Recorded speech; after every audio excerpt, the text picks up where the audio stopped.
Bismillahirrahmanirrahim. Assalamu alaikum dear students. I am your English teacher Khalid Hussain. आज 1 अप्रैल 2021 के English के lecture में हम न्यू 9th के लिए लेसन नंबर 9 की एक्सरसाइज को सॉल्व करने वाले हैं।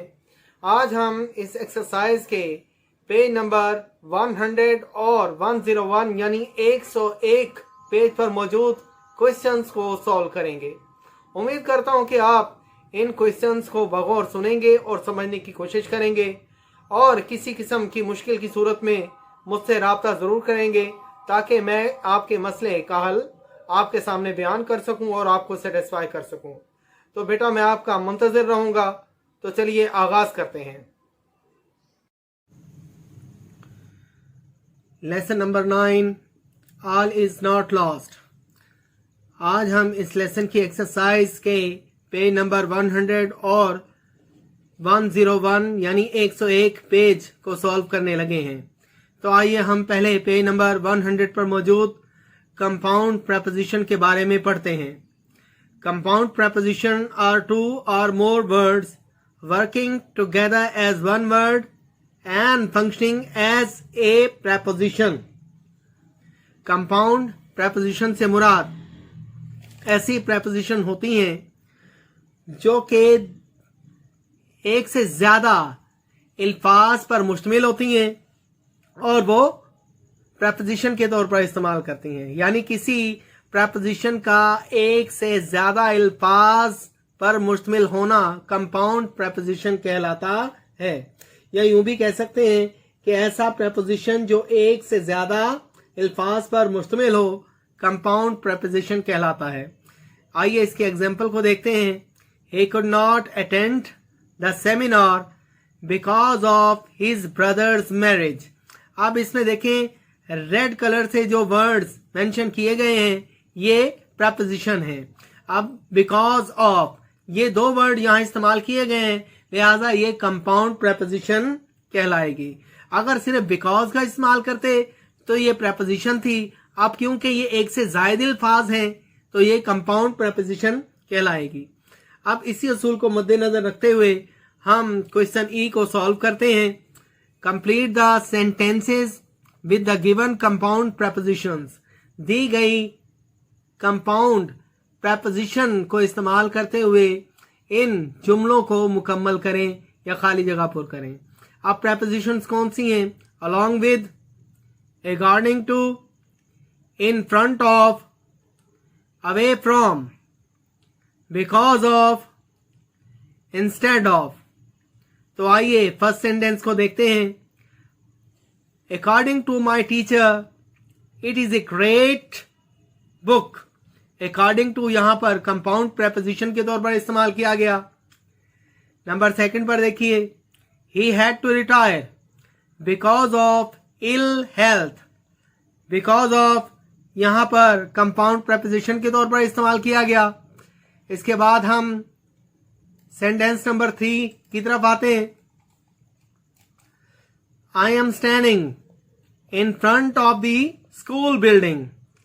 इन फ्रंट ऑफ यहां पर कंपाउंड प्रेपोजिशन के तौर पर इस्तेमाल की गई। नंबर 4 पर देखिए, he is coming along with his friend. Along with compound preposition कहलाएगी। नंबर 5 पर देखिए, I am away from my home right now. Away from compound preposition कहलाएगी। नंबर 6 पर है बेटा, he left for Sialkot instead of Lahore. Instead of यहां पर compound preposition कहलाएगी। तो चलिए बेटा आप नेक्स्ट क्वेश्चन की तरफ चलते हैं। जी बेटा, तो अब हम पेज नंबर 101 पर मौजूद पास्ट परफेक्ट कंटिन्यूअस टेंस के बारे में पढ़ेंगे। The structure of past perfect continuous tense is. Past perfect continuous tense का जो सेंटेंस यानी फिक्रा बनाने का जो ढांचा है वो कुछ इस तरह से होगा। सबसे पहले बेटा आप सब्जेक्ट लिखेंगे, उसके बाद हैड बीन, फिर वर्ब की फोर्थ फॉर्म यानी आईएनजी वाली फॉर्म, उसके बाद ऑब्जेक्ट, ऑब्जेक्ट के बाद सिंस, फॉर, सिंस या फॉर, और उसके बाद टाइम। यहां बेटा मैं आपको ये बताता चलूं कि सिंस कहां इस्तेमाल होगा और फॉर कहां इस्तेमाल होगा। अगर सेंटेंस में दिए गए वक्त के आगाज का पता हो, यानी अगर स्पेसिफिक टाइम दिया गया हो, तो वहां हम सिंस इस्तेमाल करेंगे। अगर सेंटेंस में स्पेसिफिक टाइम ना हो, यानी दिया गया जो वक्त है उसके आगाज का इल्म ना हो, तो वहां पर फॉर इस्तेमाल करेंगे। Use of past perfect continuous tense, यानी पास्ट परफेक्ट कंटिन्यूअस टेंस का इस्तेमाल क्या है। The past perfect continuous tense is like the past perfect tense. Past perfect continuous tense past perfect tense की तरह होता है, but it expresses longer action in the past before an other action in the past। लेकिन ये माजी में किए गए किसी काम से पहले किए गए काम की तरफ इशारा करता है, यानी उसे पास्ट परफेक्ट कंटिन्यूअस टेंस कहेंगे, जो पास्ट में किए गए काम से पहले किया गया हो। एग्जाम्पल देखते हैं। रहीम स्टार्टेड वेटिंग एट 9 AM।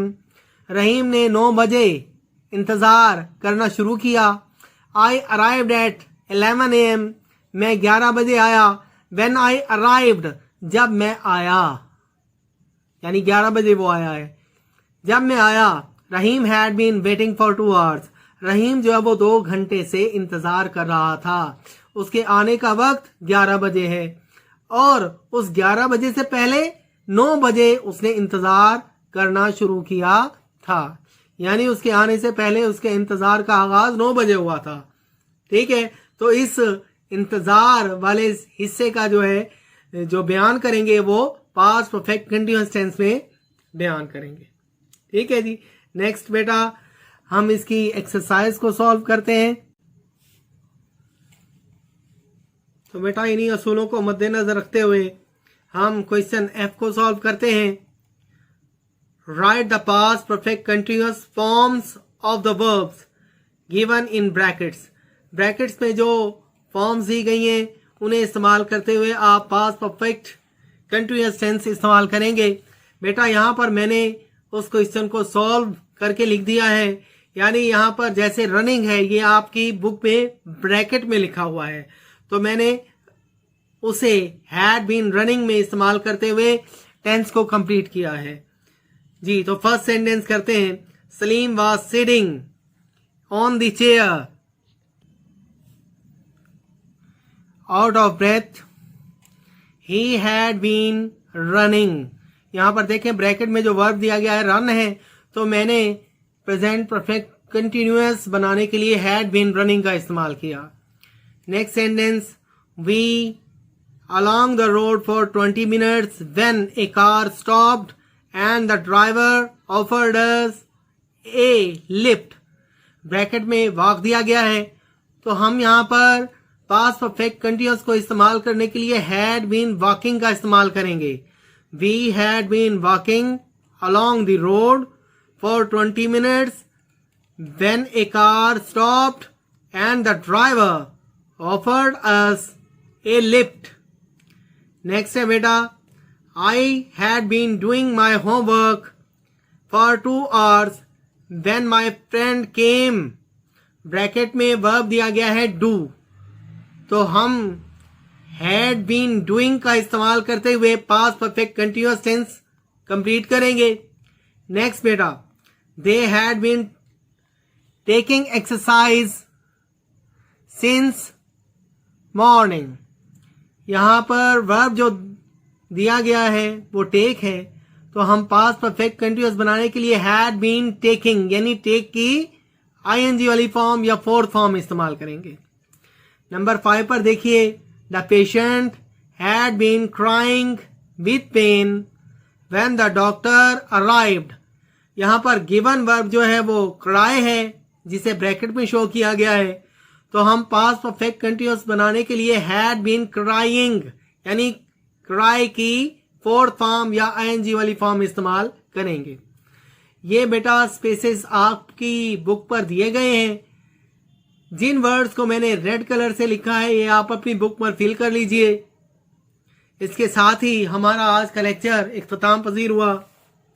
अगर इस लेक्चर के बारे में कोई बात समझ ना आई हो या किसी मुश्किल का सामना हो तो आप मेरे नंबर पर मुझसे रब्ता कर सकते हैं। इंशाअल्लाह मैं आपको सेटिस्फाई करूंगा।